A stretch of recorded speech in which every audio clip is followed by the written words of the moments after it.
Ladies and gentlemen, welcome, welcome, welcome. This is the Hop Poll Podcast.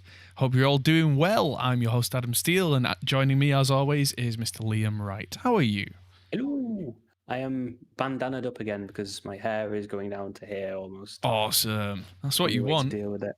Keep it going. Eventually, it'll actually look good. Hey.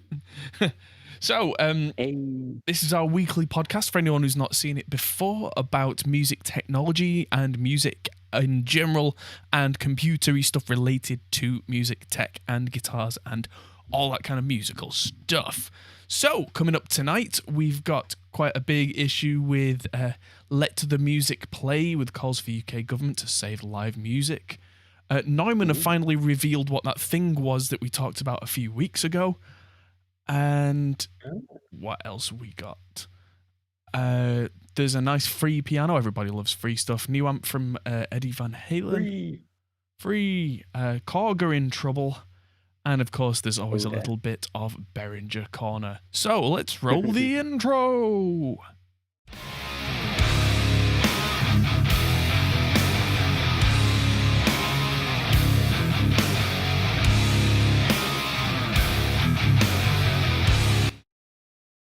There we go. I will fix that one week. That's still hilarious. But yes, it's been quite a week for me. It feels like I was only on stream doing the podcast about 3.5 hours ago. Oh, blimey. It's been an absolute whirlwind this week. How's your week been? Yeah, it's been all right. Mostly networking. What, Cat 6 or Cat 5? Yeah. Oh. I'm currently staring at 4 separate NAS boxes. Oh, you will be literal networking.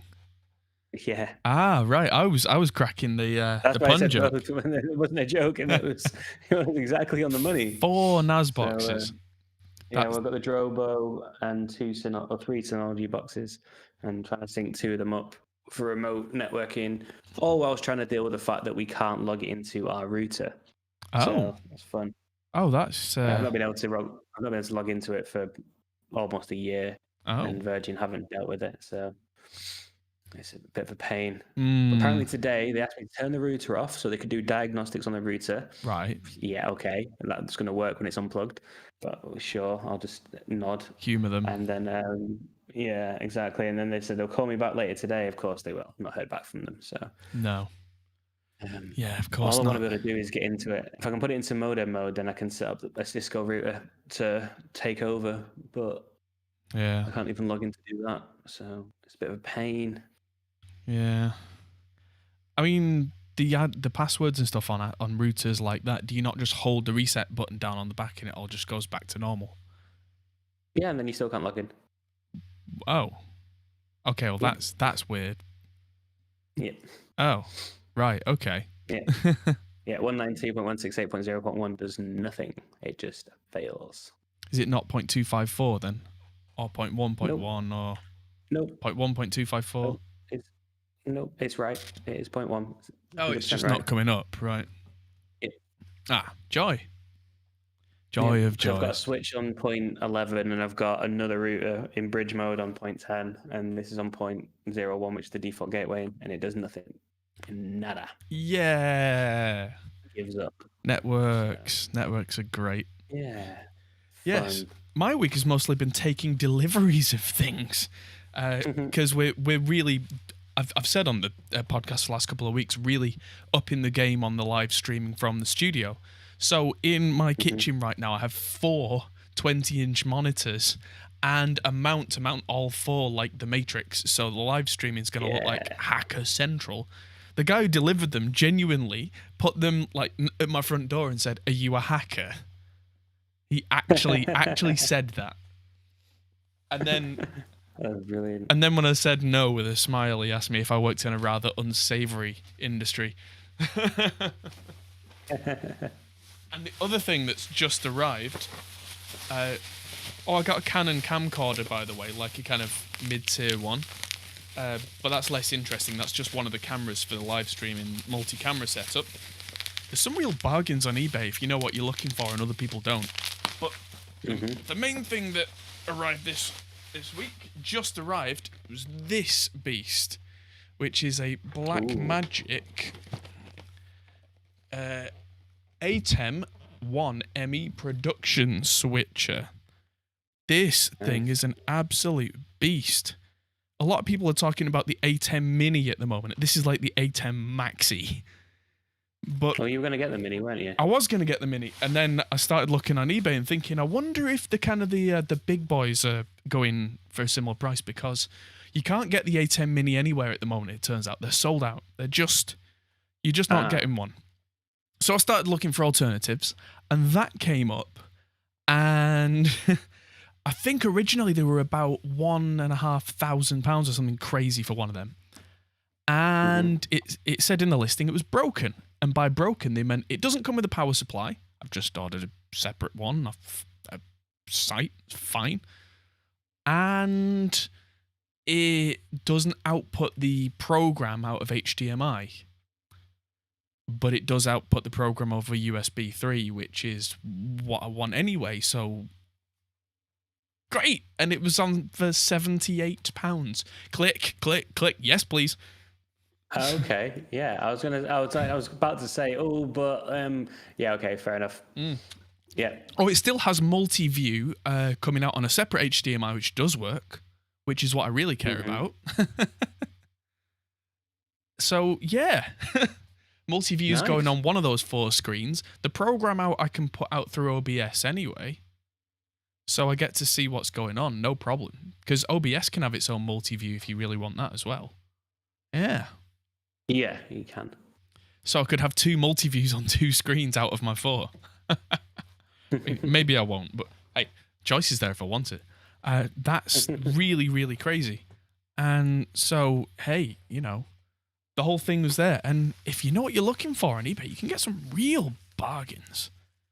No, definitely. Yeah. I just got myself a new ride cymbal from Cymbal Magic. It's a really nice 21-inch hand-hammered Sabian rock ride, 80 quid, because it's been repaired, and they're usually 400 and something quid new. So again, if you know what you're looking for, have a dig on Thebay, because Thebay, it's right good. Very nice. Yes. Very nice.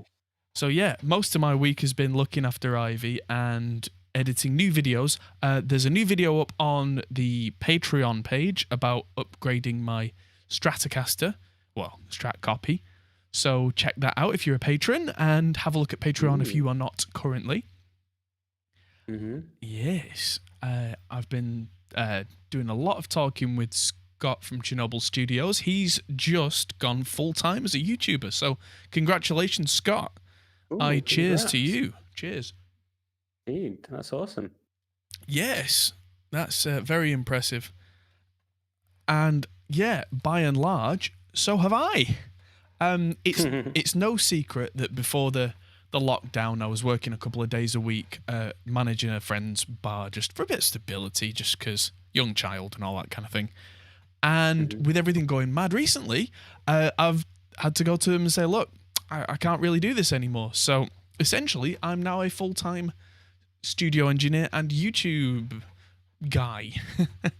So full-time YouTuber, yo. Yeah, full-time YouTuber live. And yes. That is awesome. And as Al says quite rightly, getting my car serviced, that was part of Tuesday, but we've all got to do that. Those of us who have cars. you don't have to do that if you are not a car owner. That sucks, but it is what it is. But yes, it's been a busy old week. I was in the studio one Sunday, and I can't remember why. It was a blur. I did a lot. That when you had the call with Glenn? Yes, I had an hour-long call with Glenn Fricker, and that's probably a good segue to mentioning why I was talking to Glenn, because I was talking to Glenn and I'll drop this in the chat. He was telling me about the upcoming Pro Mix Academy Insanity Sale, Summer Insanity Sale, which has just gone live today. Ooh. Yes, part of which is my face right there. You'll see me popping up. My face. That is my face. So if you were interested in the Ultimate Guide to Reaper or any of the other courses from my lovely friends about Scott and Glenn, then they're all on here. And there's an absolutely crazy thing called the Everything Bundle, which is it's still admittedly not the cheapest thing in the world. It's $497, but that is every course they do. That is absolutely insane. It's good. Yeah, so that's everything from mixing Motorhead all the way through to like mixing modern rock with literal Grammy winners, and mixing math rock and re-recording the Beatles apparently with Clay Blair, which is impressive. There's a specific mastering tutorial there. There's one about audio repair and noise reduction. There's all sorts of clever stuff. So yes, if you are interested, that link is in the description and is now in the live chat as well. So yes, that is another thing. There's going to be a video coming out with me and Glenn later this week, specifically about that. Glenn and Scott do have a bundle, so if you already own the Reaper course and you're looking at specifically guitar stuff, let's have a look. Where is it? There are plenty of bundles on here, including one that Glenn specifically asked for. Oh, there's me again. How about that? And there's Scott. Oh. But yeah, there is a bundle somewhere on here. $99, yes. A 2 courses bundle dedicated to managing background noises. Yes, that's there as well. There's all sorts of lovely stuff on here. Anyway, I don't want to spend the entire stream talking about this. It's not the QVC channel. But yeah, if you hadn't already bought the Ultimate Reaper course and you were looking at doing so, it's now on their Summer Insanity sale, so check that out. That is very cool. It is indeed. So yeah, there's a video going up on Glenn's channel. In fact, there's 2 or 3 videos going up on Glenn's channel with my face in them, which is part of the reason why I was working a lot over the weekend to make sure that was all ready. So yes, you'll see me on this channel every day this next couple of weeks because I've got so many videos to release. I have managed to keep up with the 1-a-day release schedule recently, and it's been good. It's been productive. And yes, so you're going to get 1 a day from me and 2 or 3 on Glenn's channel. So if you've not had enough of me by now, well, I very much appreciate it. So, a lot has happened, and a lot's happened in the news. So we best crack on with the news. The news. Womp. So, headline article today is there's a new movement, #LetTheMusicPlay, calling for UK government to save the live music industry. Or at the very least, lend them a hand. It may be slightly over... Yeah. Well, maybe it is saving the live music industry, I don't know. But after the whole to-do last week with Live Nation, this is much more of a direct appeal for help for those who are not Live Nation. So, people including Dizzy Rascal, Paul McCartney, Dua Lipa, Rolling Stones have been supporting this campaign. I didn't realise there was so many people working in live music, but there are at least 210,000 people working with paid jobs in just this country in live music. It's a big industry. I mean, around the world, we're pretty well known for it. I've got to say, things like Glastonbury Festival, that's world famous, right? That's one of the biggest live events pretty much worldwide, and that's an iconic UK thing. And yeah, definitely. Yeah, I mean, I have to admit, I have been very, very lucky in some ways that the timing of what I've been doing, I stopped being in a live wedding band, covers band, about a year ago now, was it? I very much enjoyed it, but... Probably around that. Yeah, around there. I stopped doing it just by coincidence. That entire industry is now just not happening. It's on its backside. And most musicians, professional musicians who do that kind of thing, are self-employed, which means that they're all really struggling right now. And there's pretty much no help. So, yeah, I mean, a lot of these, a lot of the weddings are a good example. A lot of them have been rescheduled for next year, which means that these musicians are going to be very busy next year. But, like, how do they pay their rent and eat in the meantime? Yeah, you got to get there. Yeah, that's the thing. A lot of people are saying, oh, well, you'll be fine next year. It's like, yeah, well, how do we get there? And then there's the issue that we genuinely don't know what's going on with a lot of the live music stuff. Like, there are some very obvious questions that aren't being answered. Like, do we know when we'll get back to normal, quote unquote? Or at least do we even have a target? We don't even have a target right now, which I know the whole situation's in flux.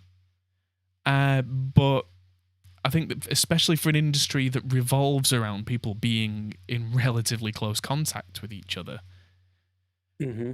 I think the very least that they could do as the UK government is say, well, if everything goes well, we hope to be back to normal by this date. If it doesn't, then we might be looking at this date, and at least give us some, some manageable figures that people can work towards. I mean, the thing is, though, we don't know, and all you're going to get with that is giving some people a date to throw back at you when it goes wrong, because people will, no matter what. If you say we expect it to be such and such a date, and it's not that date, then people will get mad about it. And ultimately, at the moment, like we just don't know. I feel like in the next couple of weeks we'll start to get an idea over it, given that we're almost starting to bottom out. And it's the thing, because winter, mate. Like, winter's coming, like autumn, winter, which is the actual flu season. Like, it's just so up in the air. It's really tough, though. It's really tough, but yeah, I don't know what the answer is. Yeah, I mean that's one of the things that the campaign's asking for. That's not the only thing. Another thing they're asking for, which makes a lot of sense to me, is an immediate, comprehensive business and employment support package. Because, like I said, a lot of these guys, they are not just like furloughed employees at this point. The live music industry is going to be pretty much out of commission longer than any other industry, if you think about it. So this is where I don't follow, because I've heard this from people in the film and TV area as well, but I've not had a chance to reach out, because obviously I used to be a big part of that. I don't understand why you're not able to claim just like any other self-employed person can claim. Like, if you didn't pay your tax last year, because you pay cash in hand and you won't get paid, and that kind of sucks, but like, you should have paid your tax. Like, if you paid tax properly and filed your accounts properly, then there's a system in place already, as far as I'm aware, that should cover this. I've seen a lot of people saying that it doesn't for some reason, and I'm not sure why that is. So I feel like I'm missing some information, because normal self-employment, like, you can you can get money for that. What I've gathered from this is that up till now has not been the issue. What I gather is that the worry is that if, especially for the first, let's say, 3 months, 6 months, there are regulations in place where people still have to be a meter apart and that kind of thing, capacity of venues is going to be vastly diminished. And a lot of the time on even medium-sized shows, I don't know so much about the TV and film industry, but with music, live music, if you sell under a certain percentage of your tickets, you make a loss on shows, and if you sell above a certain number of tickets, you can break even, then turn a profit. If your venue is under restrictions as such where you can't even get near to that quota, but then because you're allowed to open, then there's no financial support package for you anymore, what you do?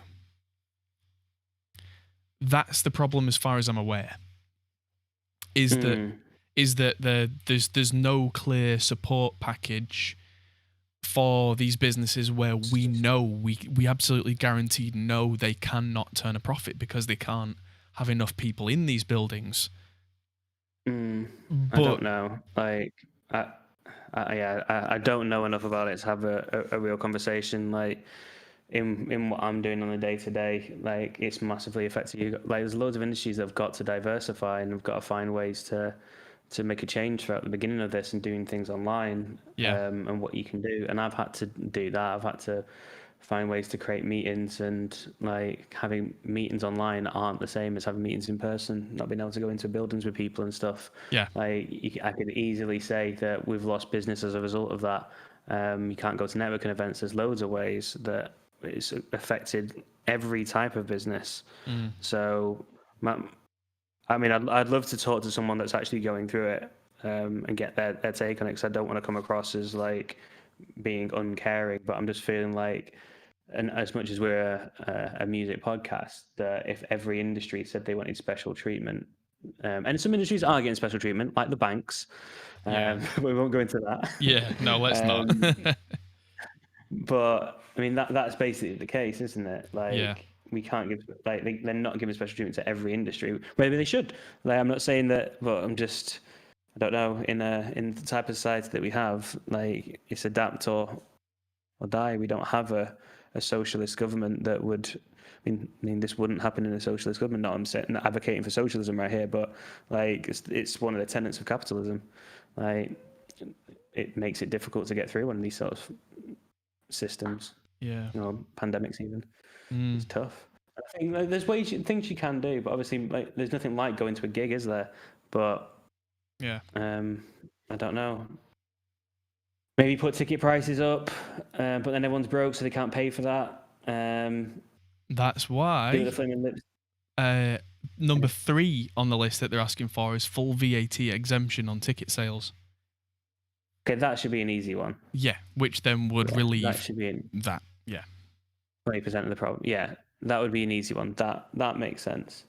Yeah, VAT on music, on live music. Yeah, I could get behind that. Yeah, because that's don't know enough about it to have a real conversation. Like, I'm always wary of having, like, just saying, like, jumping on a bandwagon, and that's not what I want to do. But on the same level, I don't want to derail the bandwagon either, just for the sake of it. Yeah. Well, that's fair. Last thing I'll say then, from my insight from talking to my friend James, who runs a live music venue, which is where I've been working. And the reason I worked there actually was because it was a several hundred capacity live music venue, and that's very much related to what I do. He was saying that the problem, especially currently, the problem is that the venue is known for live music, and right now, as of Saturday, venues can open, but you cannot have live music full stop right now. Which means that, firstly, the people who come for the live music aren't going to come, so that's one thing. Secondly, you have to space everyone really far apart. Then there are extra restrictions, like the way that it's going to work. People can't go up to the bar.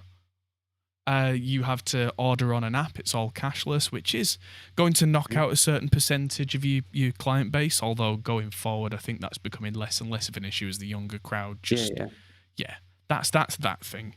But more than anything, tell him this: you get the band and you put them in the back room, so they're not in it or in the upstairs or whatever. Then you use Voicemeter to send, or some other program to send the audio via the network downstairs and put a video screen on for them, so that they're hearing the live audio out of the speakers from the upstairs. So it is live. It's only been screened there, but they're having to see them on a big TV. That's the only difference. The actual music is live music. They've just not got a live view of the band. They're just in another room, and there you go. And you make it so it's exclusive gigs. And that's no different than going watching the Gorillaz. That's not. They're always behind a screen or something. It's not far off, actually.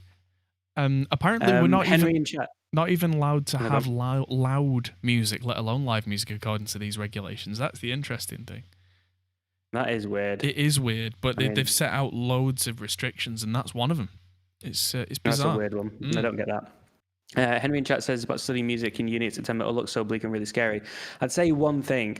I remember growing up with Napster, and the whole music industry fell apart, and everyone who was going into music at the time would have been saying the same thing, that the music industry is going to die, everyone's stealing music, it won't survive it. And the music industry changed, adapted through Napster. iTunes was born, understanding how that worked. Apple took all the big parts of that and built iTunes, and the industry has now changed. It's completely different to the industry that I grew up in, where we used to go down if you wanted a new record or CD even, you had to, I mean, I remember when CDs were coming out as well, and there were still tapes available in HMV, but yeah, you'd have to go to HMV to buy the CDs, and they'll be listed in the charts, and Top of the Pops was on every Friday. Then all of that disappeared, and the music industry is now, it will change again, and this may change it. But one thing I will say is that people will always need music. The music industry will not die. It will find a way to make it through it. Live music will still be a thing in the years to come. It'll just be different. So don't worry. It's not bleak. It's just you're at the start of something new, most likely. Yep. So embrace that part of it. I too have a Zimmer frame. I studied music production for 4 years, around exactly the same time, because me and Liam are exactly the same age, give or take a little bit. And months, yeah, all right. And by the time I finished studying what I was studying, the world was so different from the course. But I made sure I got ahead of the game and had my finger on the pulse.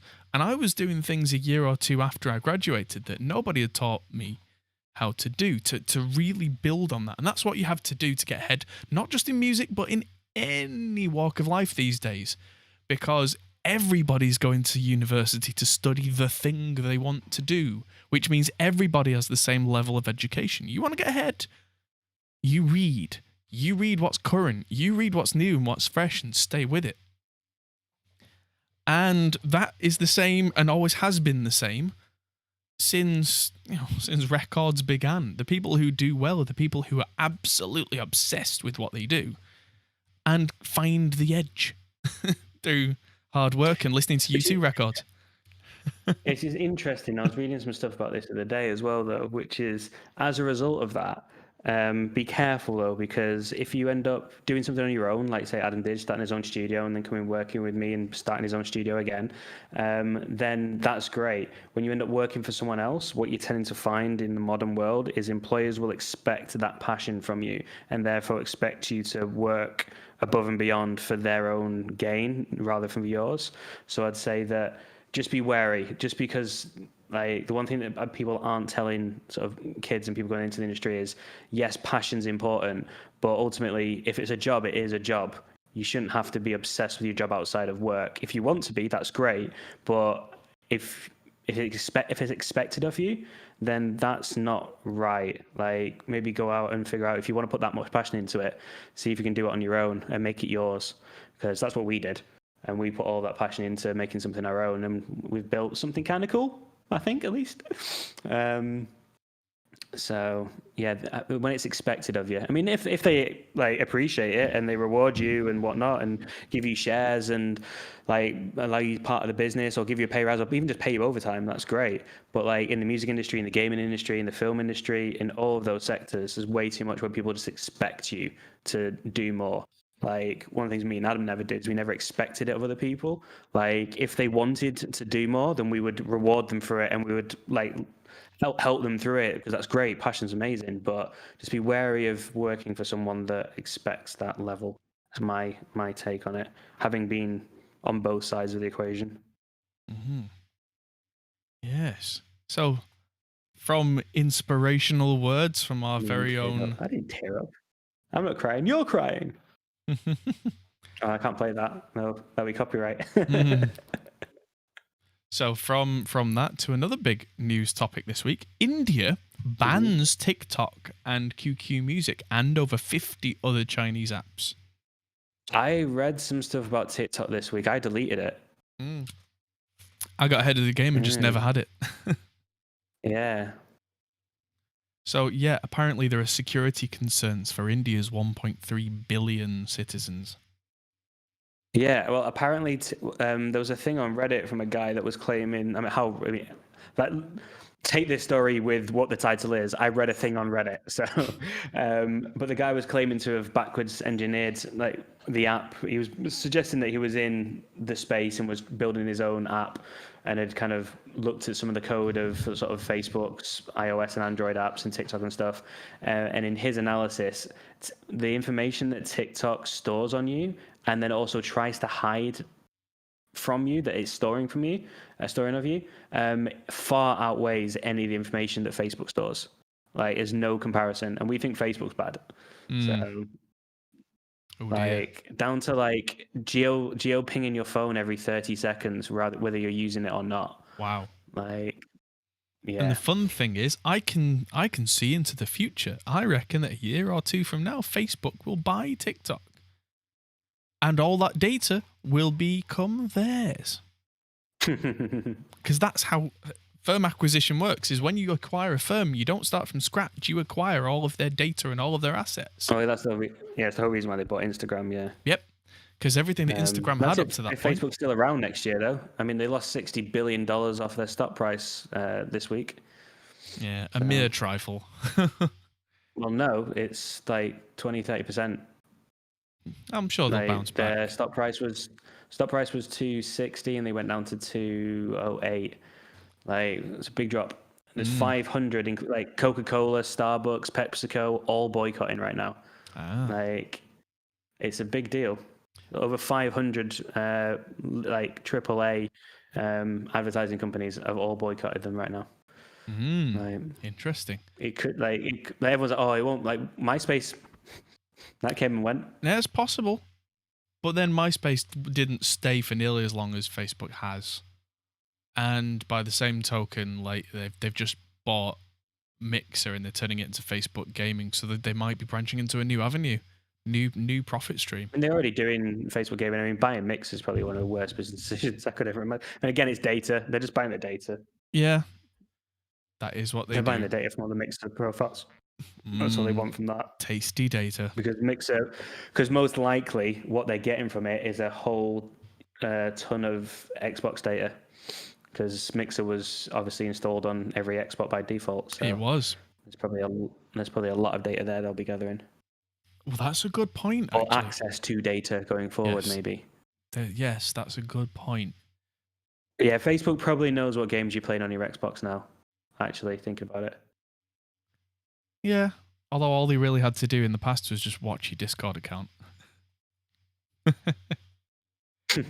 Or just Which they don't have access to. Or just watch your Mixer account, because, you know, it's there must be some API call that they could scrape. Nah, not because Mixer, like, yeah, for streamers and stuff, but now they'll literally know. Oh, even when you're not streaming. Right, yeah. Good point. I'm saying, 'cause it's just on the system, so they'll be able to get the user data from anyone that's a Mixer user, not a Mixer streamer. And I suppose by some definitions, everybody who owns an Xbox One of any generation is a Mixer user. Yeah.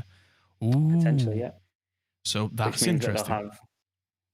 Which again, like, it's how it's used. It means that, I don't know, when the new Fallout game comes out, like whatever that will be, they can advertise to anyone that's played any of the Fallout games on their Xbox. Like, that's the whole point of Facebook advertising. They can advertise to all zero of the NPCs.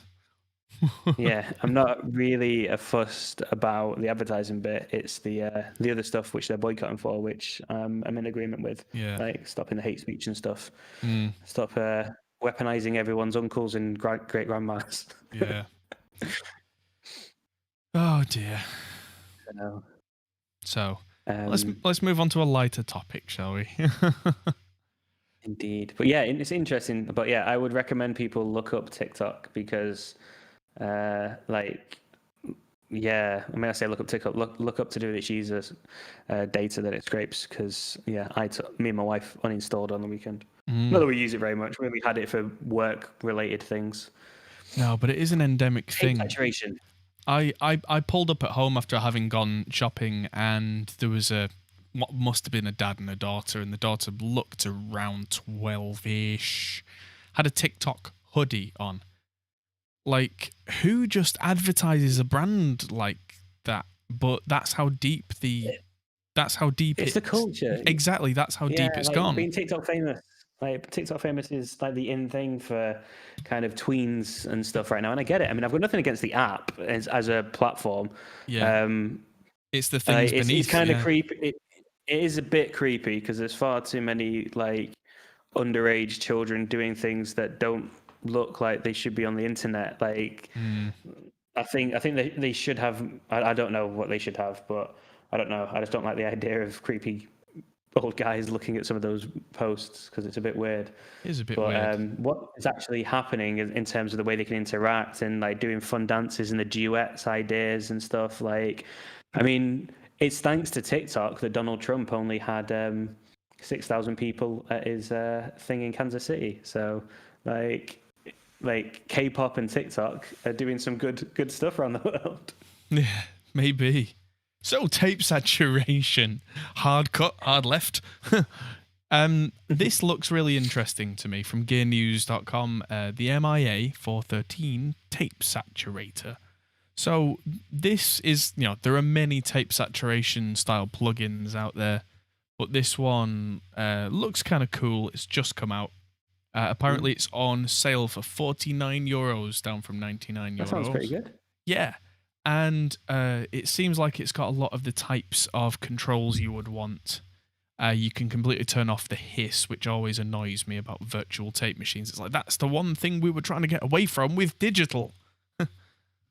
But yeah, if you know even a little bit about how tape works, you'll know that the buttons are interesting. Like, there's two different sounds as NAB and IEC, which is basically American tape and European tape, which genuinely have a difference because of the EQ profiles that each country decided on. That's one reason why in the tape days, American recordings sounded different from UK and European recordings, is there were literal standards where the American lot decided this is the EQ profile of our tape, and the Europeans said, no, you're wrong, this is the standard. So I reckon that's why a lot of American stuff of the past sounds quite kind of warm and thick, where the European stuff usually sounds a little bit brighter and harsher and clearer. There's a lot to be said for decisions that affect everybody going down the line. But yeah. It's like film, isn't it? Like 24 frames a second versus 25 or 30. Yeah. Like, a big part of why film looks like film is that the motion isn't as smooth. Like, it's a bit crapper. But we're brought up to think that that's good. You could even go as far as to say that it's something like the availability of different film stock in different countries affects how, American films looked versus European films. Oh yeah, most British films were Super 16 because we couldn't afford the 35mm film. Right. Like, things like the Full Monty and stuff. Even I'm pretty sure that was shot on like Super 16. Like, because you just couldn't cheaper. get Super 30. You couldn't get 35 in the UK. Yeah. Yeah, well, it's just so much more expensive. Like, and that's why you have that British look on a lot of stuff, because it is just, not as good film stuff. Soft and grainy. Yeah. Yeah. So yeah, there's three different types of distortion here, 3 different types of tape. So it looks like there's a lot going on in terms of different choices. And there's even flux reference, which I'm imagining is to do with the different types of tape. Is it a capacitor? I'm pretty sure there is a flux capacitor in there. Yeah. Marty! Oh, wait, I have that. Marty! A lot of those standards were there for vinyl mastering. Not true. Vinyl mastering was the intended output because it was your only choice, but a lot of it was also to do with radio broadcast. Like the NAB standard, and this proves it. The NAB standard is the American one. It stands for the National Association of Broadcasters. It was for broadcasters to broadcast things over the radio, and vinyl was a cool kind of secondary thing. So so tape is cool. Now this is something that we showed off with these cool buttons from Neumann a few weeks ago, and we were like, what is this? This looks cool.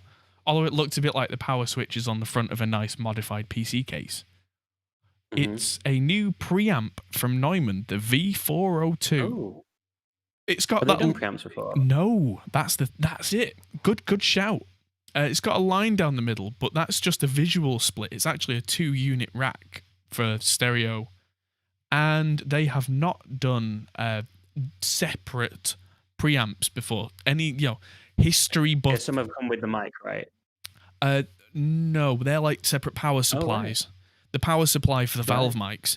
But way back in like the 60s and the 50s, Neumann did make mic preamps, but they would be part of a mixing desk. They've never done separate standalone preamps.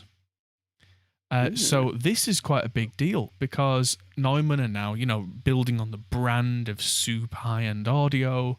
They've now got all their monitor range to go. This is what he was talking about when we met them at NAMM, and he said they've got something coming that's a bit different. Yes. Although, to be fair, someone from a company like Neumann could have just said that and had nothing in the pipeline, and when this came out, it still would have been true, because that's how big companies work with marketing, is you say, we've got something big coming up we can't talk about yet.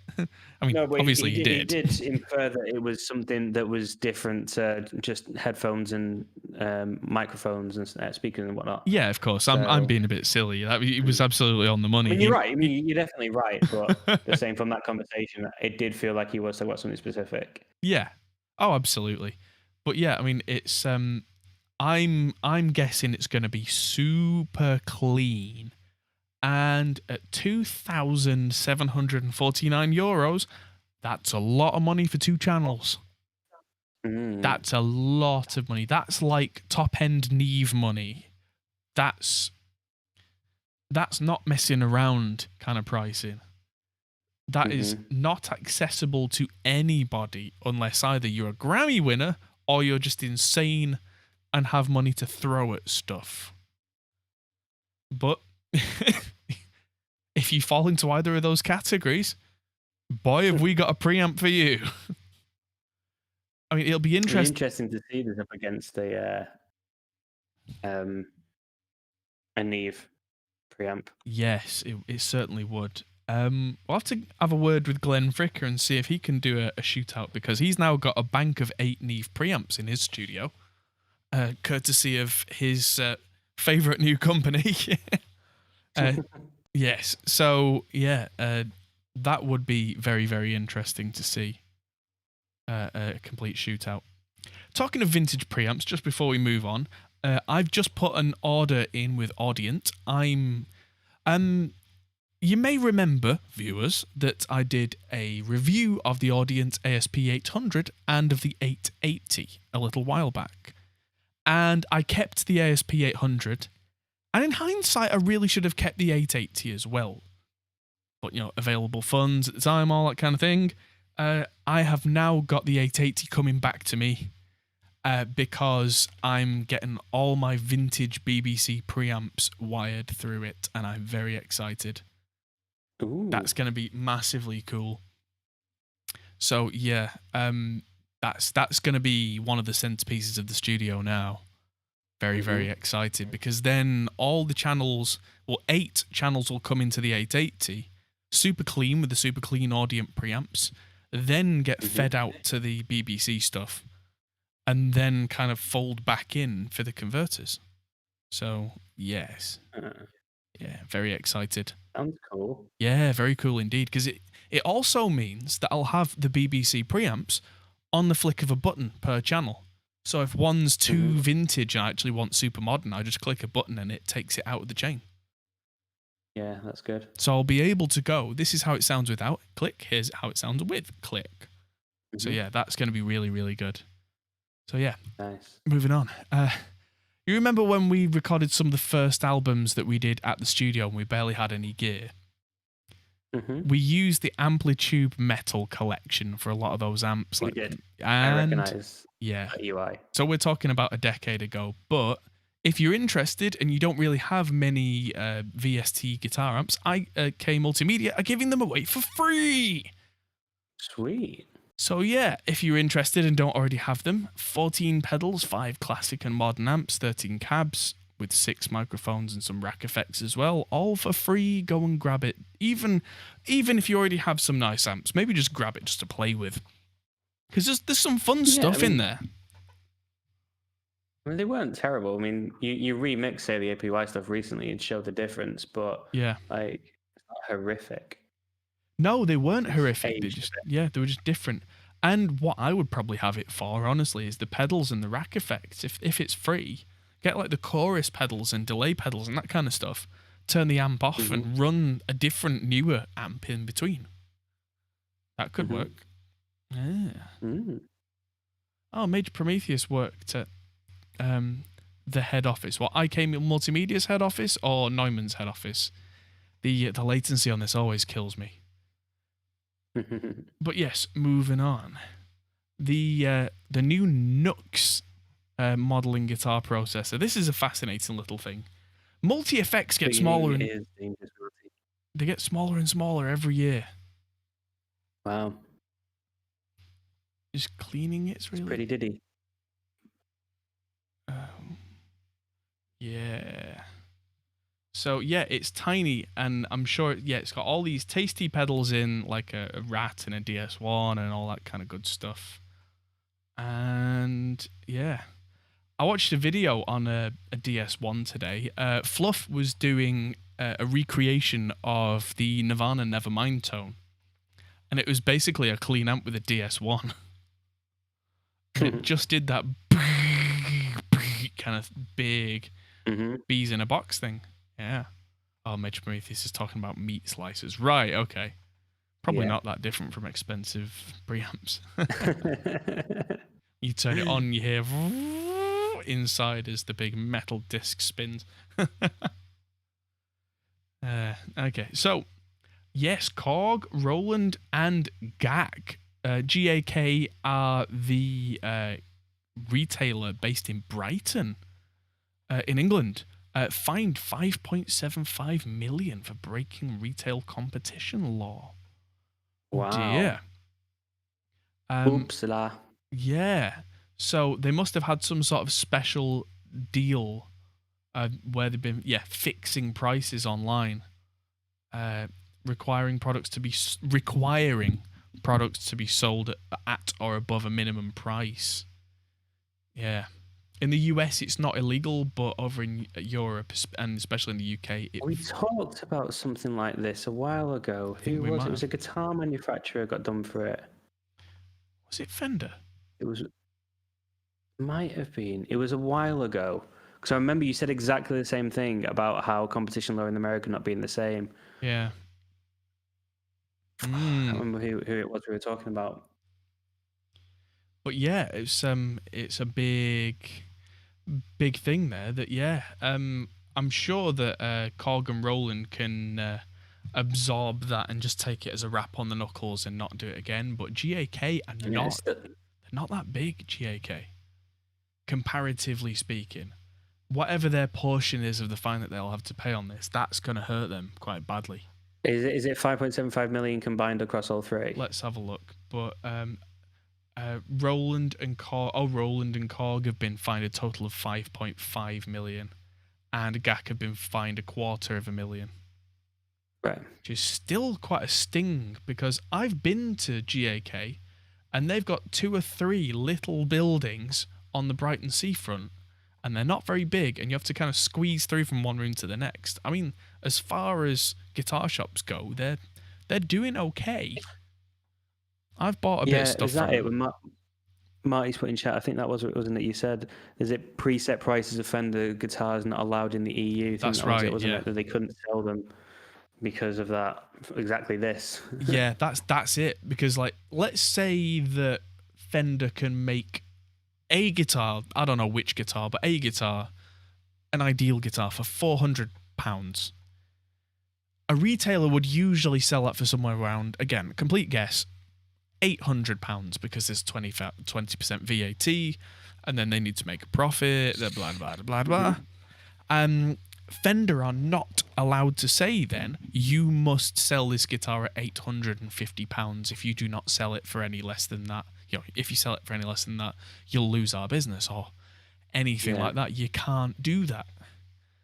Which is interesting because that like if another retailer in the UK said, well, we're going to sell it for $750, and another guitar retailer said, well, we're going to sell it for $700, that's perfectly legal and is competition. Mm-hmm. Whereas, if they fix the prices, then EU law says no. It makes me wonder how Apple get away with it, because no one sells a Mac for lower than the price, at least not a current generation Mac. Because you could make maybe it's just because they make so little money on them, so it doesn't make any sense when they do it that way. I would imagine that they just have a really high markup. Yeah, they just make it so that if you want to buy a Mac from Curry's, you can do, but you're not going to make it. Curry's aren't going to make any money on it. Right. That's probably how they do it. Yeah, and then Curry's make the money off the accessories and stuff. Exactly, and just being able to get people in the shop. Yeah.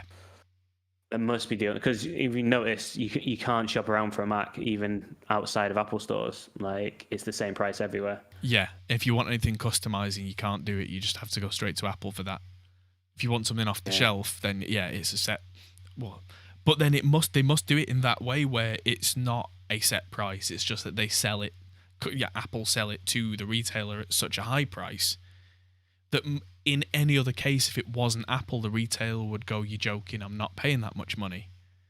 Yeah. But because they have the prestige, the company goes, "Well, fine, we'll pay it because it gets people in the door." Yeah, because occasionally I think I've seen maybe a sale for a Mac where you get like 50 quid off, like a $3,000 Mac or something. Yeah, and that's because they're trying to clear the stock. But then interestingly, like you'd think that retailers would do stuff like, I don't know, do a 20% or 30% off sale, like when you buy an iPhone or something. Do you know what I mean? Like you don't even see like promotional things that are even like loss leaders, for instance. Like loads of places will sell things at a loss in order to make money, but with Apple products, it never happens. Yeah. Just make you wonder whether there is something there that we don't know about either, like as well. Because obviously this has just come out about these guys. Could well be possible. Yeah. But that's the thing. I mean, with a company that big, wouldn't they be found out rather quickly? Who knows? I suppose it's hard to only sell to a limited number of stores, don't they, as well? So like the number of contracts you'd have to keep under wraps. I mean, this is proper conspiracy theory stuff now, so like it's not really worth the time of day. But it'd probably be possible. But this is just normal in North America. Yeah, it baffled me the first time I saw like a proper advert for was it a Chromebook or was it for Windows? The Chrome versus Windows adverts, and I was just like, they're literally saying that's not a real laptop, and you're like, how can a Microsoft advert say this isn't a real laptop? No, that's not. You're not allowed to do that in adverts. And I looked it up, and it's completely fine in America.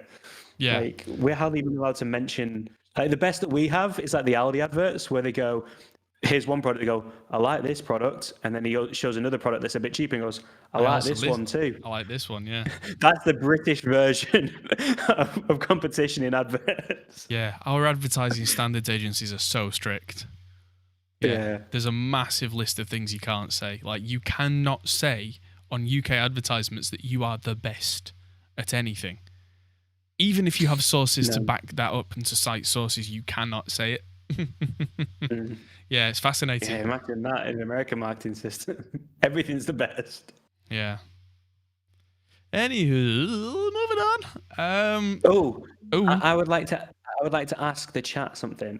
So I have set up for no real reason other than because I could. The delay's killing me. Can you see my drum pad? Oh, yeah, the drum pad. Up a bit. I've got a drum pad set up. There we go. Next to my desk for no real reason. But it's set up via MIDI to control my other computer that I use for streaming stuff and doing techie things. I can only obviously program it to do something at different velocities, or if I hit it once, what should I program it to do? It can be anything. It's set up on a computer that it will run any program or do any action. But if I have one drum pad here that if I hit it, it does something. What should it be? And then we'll come back at question time for the answer, because I've got no idea what to do with it, but I wanted to do something. Yeah. So I was bored one evening. What can I say? And you just found all the bits. We're like, I have this bit. I have that bit. Click. Apple Pen. Yeah. Oh, hi, Scott. That looks cool. Yeah, so this is the new Lunchbox amp from EVH. This is the 5153 15-watt LBXS. So it's the stealth version of the Lunchbox. And yeah, they've done a couple of versions before this. And this is the new one. Oh, it's got green and red channels as well, so the lights will change, which is nice. So you can see when it's on the clean channel, because obviously you can't hear that. Yeah, I don't know. But yeah, hi Scott. It's really cool though. Yeah, it's pretty funky. Apparently, Eddie Van Halen wouldn't let them release this amp until it sounded good enough that he could actually play it himself. So yeah, fully endorsed by the master, and now this is the third version, which is even better. It's got a resonance knob on the back. That's good. On a 15-watt amp, I'd probably just have that cranked to full to get that thump thing. But that depends on the app. It's the cheese grater EVH. So do you put this on top of your Mac Pro? Is that how you get good tone? You don't grate a cheese grater. What happens then? Does the world end? Oh, and it's $700, which isn't bad for this beast-looking thing. I've heard some really good tones out of these. Yeah? Nick's asking how the keto's going. Well, it's not quite keto, but it's going well. It's going well. What more can I say? It's going well. I'm having a beer. But yeah. Yeah, cheers. I'm still eating meat and veg twice a day. Yeah, meat and veg twice a day and a protein bar in the morning. And I'm happy, so meh. Yum, yum, yum. Right. Does it tap? I don't believe it does tap. I believe it is you that taps. Actually. I am the one who taps. Yes, quite. Oh, Scott's got a new bottle of whiskey for tomorrow. I mean, because I've hardly been drinking, I had a glass of wine on stream on Tuesday, and I've had this tonight, and that's probably my alcohol intake for the week.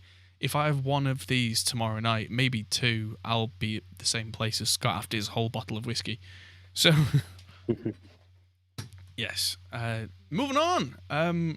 Melda Productions Monastery Grand. I think I'm going to get hold of this because it's free. And free is always good. Apparently there are some experimental hidden controls. It's got a creative mode that makes it very cool. And yeah, because it was recorded in a monastery in Pilsen in the Czech Republic, it's got a very cool sound to it. Nice. So yeah, check that out. Monastery Grand. And there's Monastery Grand Creative, where you can just mess around with it and make some really weird sounds. So I'm very much looking forward to that. I don't think we found it does come through. Stage piano. That's to create monastery from 3 variety of piano compressor. You transform weird. The piano into something completely different. Wob wob wob goes the piano, apparently. Okay. I'll definitely get hold of that because that could be an interesting one to have in the arsenal. It's on meldaproduction.com. And finally, it's time for Behringer Corner. Behringer Corner. Behringer Corner. Yeah. So the pin matrix is coming together for the new VCS3 clone, the Synthy, as they call it. So it's not really much of news, but if you look at classic modular synths where you get a jack and jack something into somewhere else and it ends up with this string of mess all over the front of the synth, the way that the VCS3 works is that this is a whole matrix. So each one of these rows is essentially a cable, and then each row going the other way is a cable that goes somewhere else. So you stick a pin in and it connects those two. So all you have to do instead of tons of wires is just drop a pin in the right place.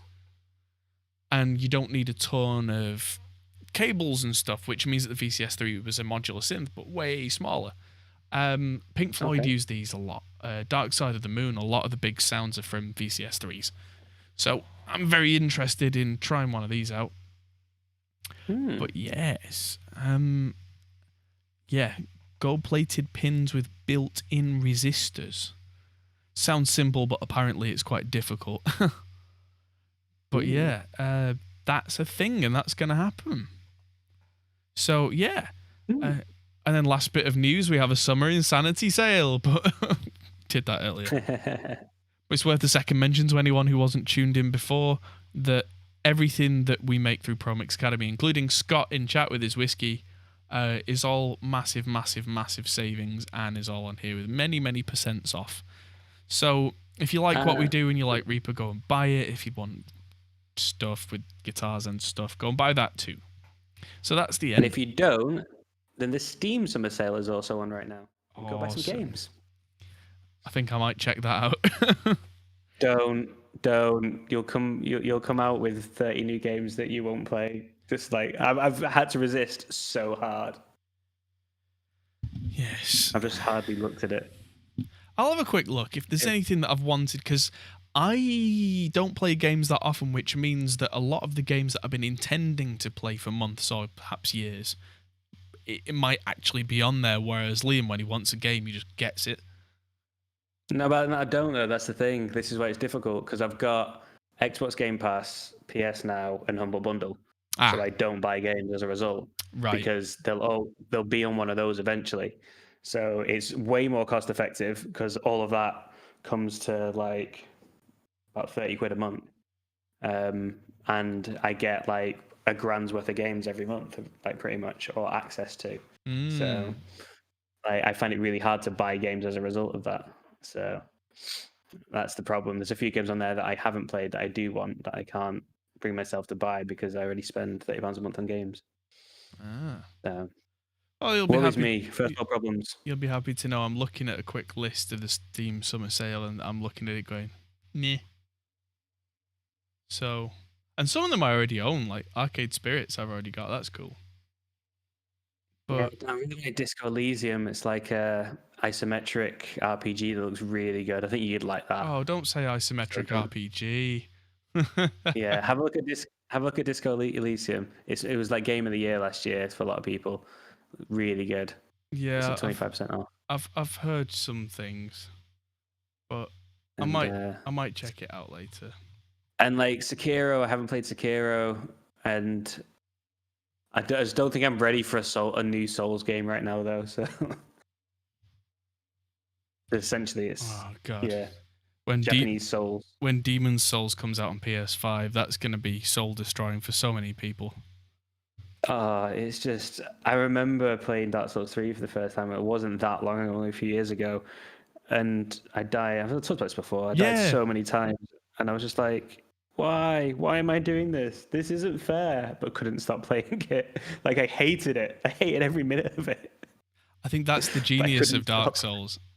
Is you're like, why am I doing this? This is awful. 26 hours later, I got through the first third. Why am I doing this? It's because you hope that one boss you'll come to it and just do it in one go, and like all your life will be made worth it. I think it's because Souls players secretly hate themselves, and they want to punish themselves by doing more stupid game. There we go. Yeah. I am 25 hours into Final Fantasy VII now, though. Ooh. The music in that is brilliant. It is. I love the fact that it kind of changes where it's the same music, but it can change style in different areas. Mm-hmm. Yeah. There's one area. I think, are we past the statute of limitations now where we can talk roughly about the game? Do you think? Try not to be too spoilery for people. Yeah. Oh, well, to be fair, if anyone's actually... for me, I don't know whether I'm ahead of you or behind you, so... You'll be ahead of me at 25 hours. Have you been to Wall Market yet? I'm in Wall Market. Right. So the bit before Wall Market, if you've played Final Fantasy VII, then the original, then it's there's a section between a couple of the sectors, and it's got this that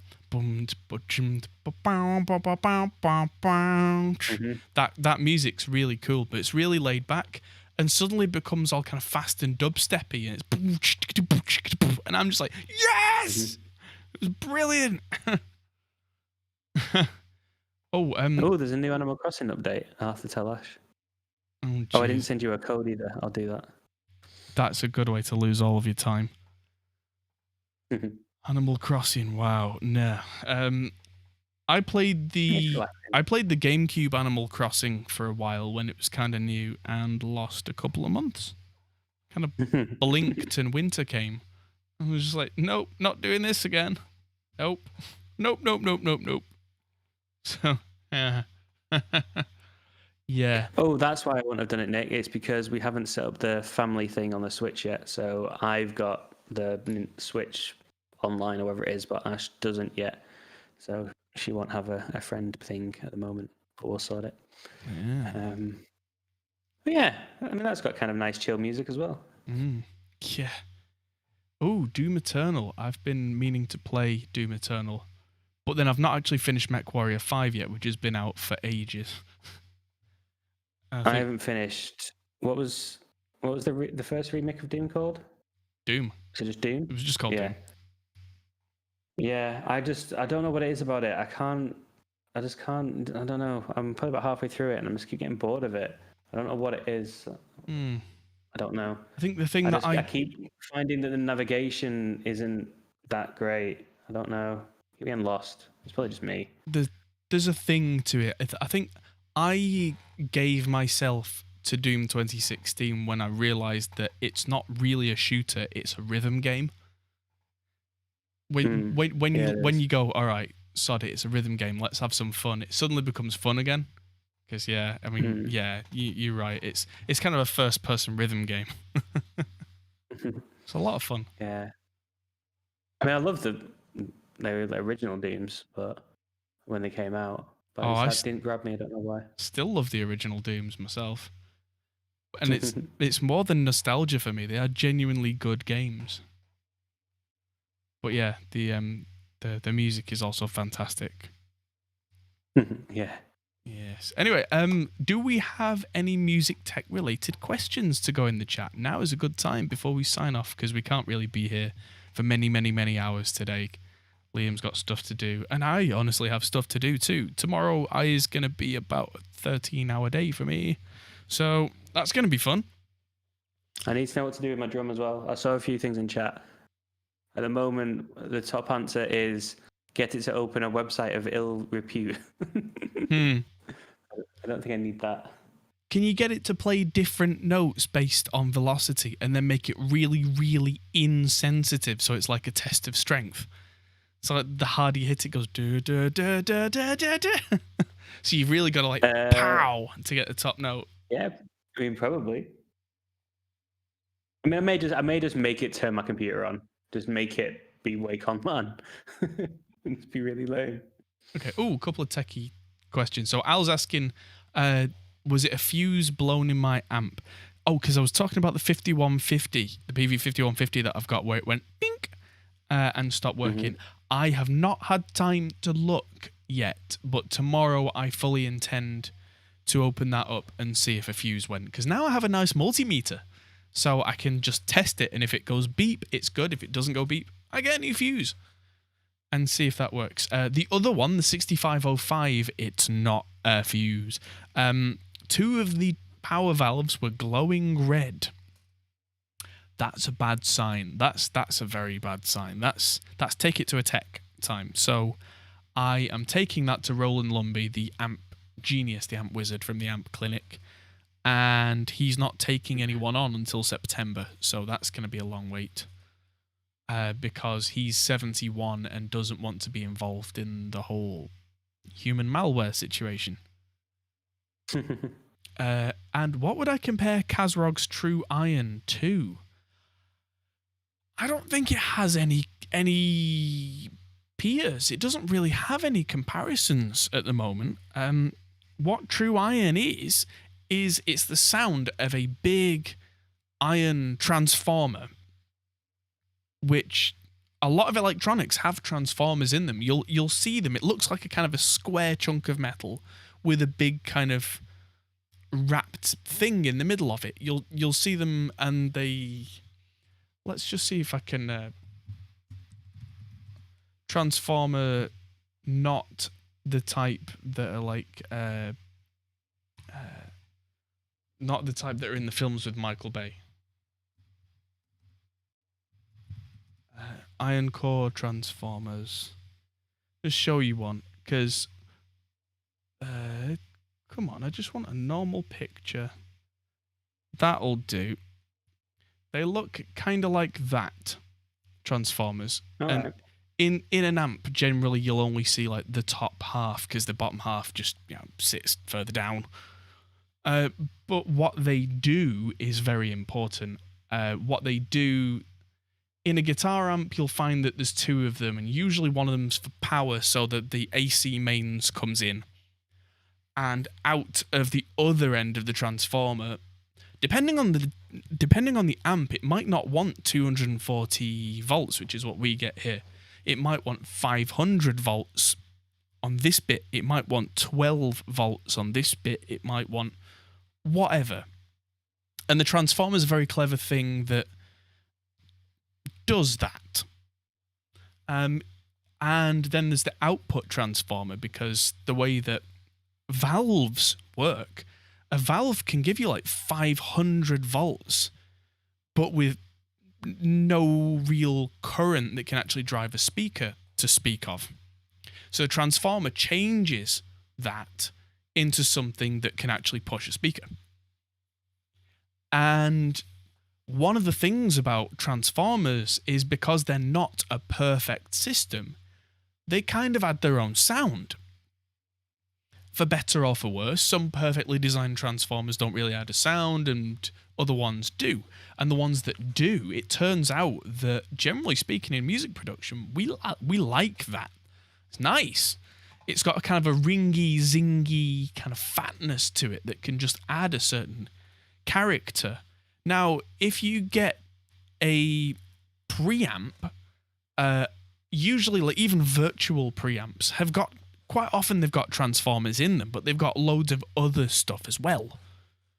And quite often you don't want all the other stuff. You just want the sound of that transformer. So what True Iron is, it's a proper recreation of a stereo pair of big, fat, scary transformers, where you've just run the sound in one side and run the sound out the other side and just recorded it. And it's a technique that was pioneered by people like Sylvia Massey. See, Sylvia Massey's brilliant. She's insane, but she's got a couple of Grammys under her belt, so she knows what she's doing. And on her mastering setup, she actually runs all the audio through a pair of big, fat transformers that are about the size of two fists each.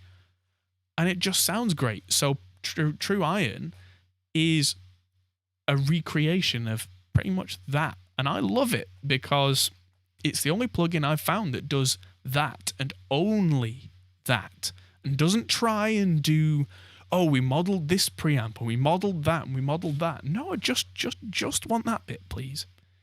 Because sometimes all you want is just that one thing. And yeah, sometimes I'll run bass through that. I'll often run drums through it. Most of the time I run heavy guitars through it, because heavy guitars run through a transformer just sound more good. And I have it on the master bus as well. So, yeah. I mean, something to do with lamel core. I don't know very much about the construction of transformers. I know there are different types, and that's cool. But yeah, different ones have different sounds. That much I know. And now they've upgraded True Iron to have 6 completely different models in there, which is very cool. And yeah, it just does a thing. And I like that thing. Because if I was to run all my audio through a set of transformers, I'd have to have them like here and then run the audio through them and then back in through the converters. And oh, that could be unwieldy. And last, the Zoom B1X4 and B3N steaming piles. Actually, no, they're not bad at all. The Zoom stuff, I've had Zoom multi-effects pedals since the 90s. I mean, they're a lot better than they used to be, but I actually don't mind Zoom multi-effects now. Although I would say, the one thing that is garbage about stuff like that is presets. Generally, digital multi-effects have rubbish presets. So what I would do if I were you is get one of these things, make yourself a new preset with everything turned off, and then just play with different bits and see what you like. That's how I always made my tones with digital multi stuff, and they always sounded far more normal, quote unquote, than the presets did. And actually sounded quite nice. I mean, they were no match for many thousands of pounds worth of studio gear, but if you're going out live, no one can hear the difference. And last question before we go, from Chris. How come Neural DSP's amps sound more lively compared to other VSTs? Is it more about the cab simulation or the amp simulation?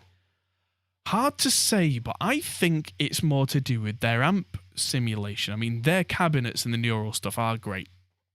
But I've used the Neural stuff with my own cabinets and still got great results compared to other amp sims.